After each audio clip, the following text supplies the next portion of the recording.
Hey everyone, Lou here. It's been a while since I've done a video talking about Genshin Impact. Despite showing the game a lot in my videos, I feel like I hardly post a damn thing about it, so today, why not change that? This is the best Genshin teams.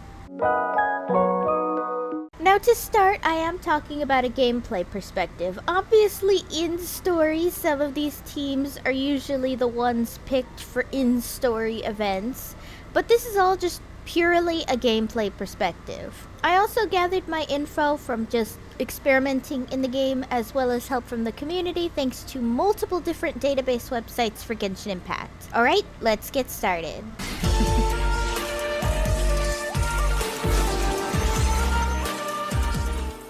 Is it me or does everyone kind of sleep on Wanderer teams? Now, I know what you're gonna say.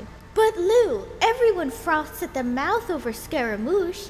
Haven't you seen his fangirls? Yes, but I don't really see people play him very often when I watch others play Genshin Impact. Even when I look at statistic websites for Genshin, Wanderer as a main DPS is in the A category, which is just nuts to me. I can only guess it's because Wanderer is a character that people feel won't get good unless you get at least C2 for him, but I feel like even at a base level, he's still incredibly powerful. Also, I get it because grinding for the Desert Pavilion set sucked ass, but it's literally the best artifacts for him next to, obviously, Viridescent.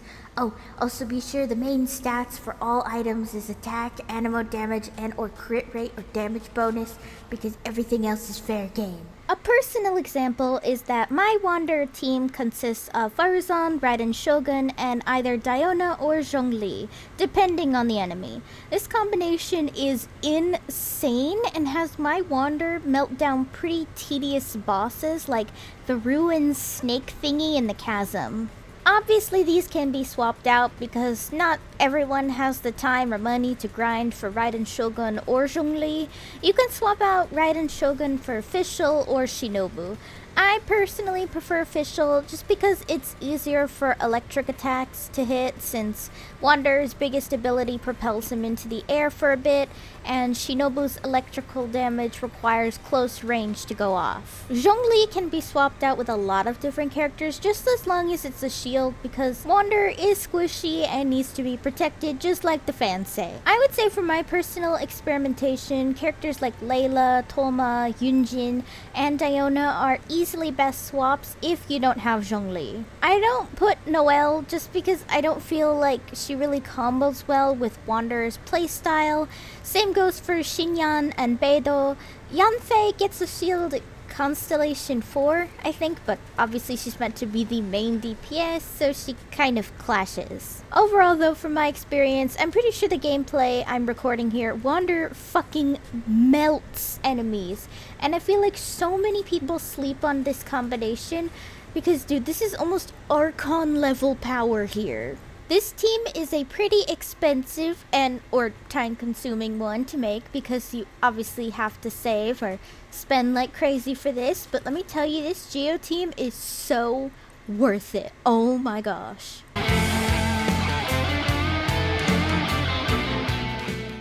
This team consists of Goro, Arataki Ito, Albedo, and again, the GOAT of this video, Zhongli. Both Albedo and Goro are supporting Ito in this case, and let me tell you guys, the damage boost to Ito thanks to these two is insane.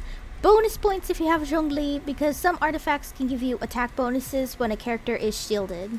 For items, by the way, Ito and Albedo are going to use Husk of Opulent Dreams. Goro, I personally prefer to use Noblesse Oblige, and Zhongli will use Tenacity of the Millelith. Except for Zhongli, all the Geo boys are going to need defense as the main bonus here because their abilities scale off their defense.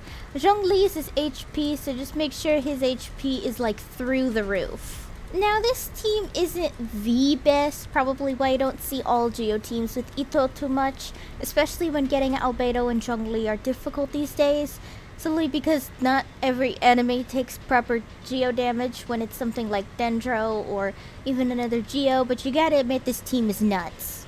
Goro is obviously always available when Ito is, because he was literally built to support Ito Let's be real, and I'm not just saying that from a shipping perspective, but a good replacement for Zhongli here would be Noel. Albedo is hard just because his abilities are a massive support to Geo characters, but Yunjin might be a good substitute. I know her bonus is that she gives extra attack if everyone is of a different element, but the point still stands that she does give an attack bonus in her ultimate, so it all works out, I think. Ningguang isn't really a good character to support in this team in my opinion. She's better as a main DPS, but I guess it's worth a try just because of her screen shield thingy maybe. Like I said, not a character I'd recommend for this, but if you don't even have Yunjin, then I guess Ningguang is okay. I'm not even mentioning using Geo Traveler here just because I think almost every element with the Traveler sucks ass except for Dendro. Literally, Dendro Traveler is like the only good one.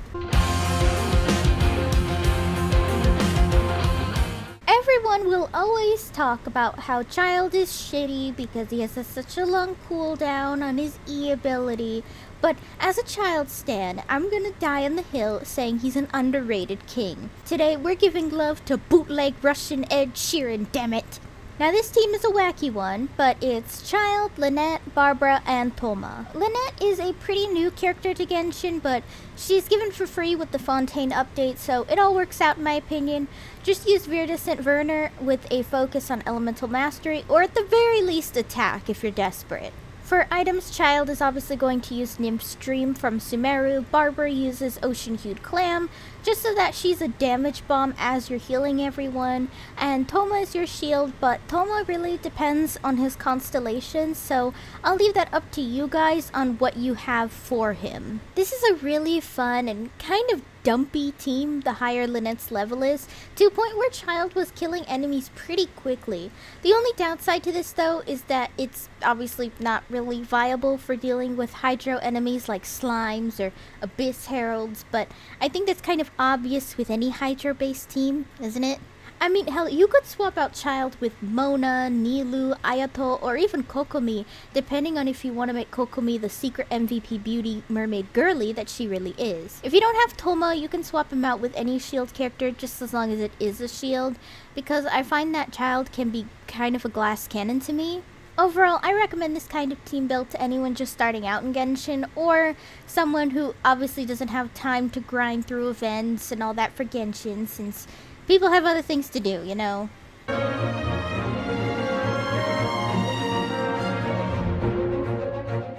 Diluc was one of my first 5-star characters I got in Genshin next to Keqing, so trust me when I say I've learned a lot when it comes to making Diluc good, since for the longest time he and Keqing were my main DPS characters. In this case, for my personal experience, even though I know it sounds a bit backwards given the side effect of this combination, but a 2 Pyro, 2 Electro team works really well for Diluc.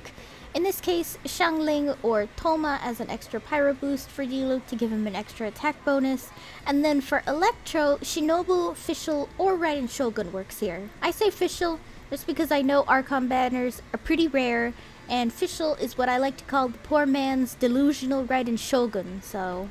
Now, Diluc in terms of teams is pretty wide. He can use Gladiator's Finale or Crimson Witch of Flames, or even both.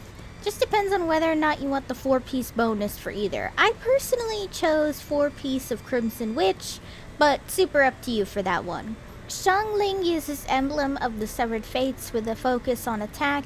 If you're using Thoma, then as I said earlier, it really heavily depends on your constellations for him. Shinobu, it also really depends if you want her to provide higher electrical damage or healing. In my case, I use Tenacity of the Millilith for her just because I always like to have a healer on my team if Zhongli isn't there to drop indestructible shield. Remember to scale off HP, or if you're doing damage, then Elemental Mastery or electrical damage.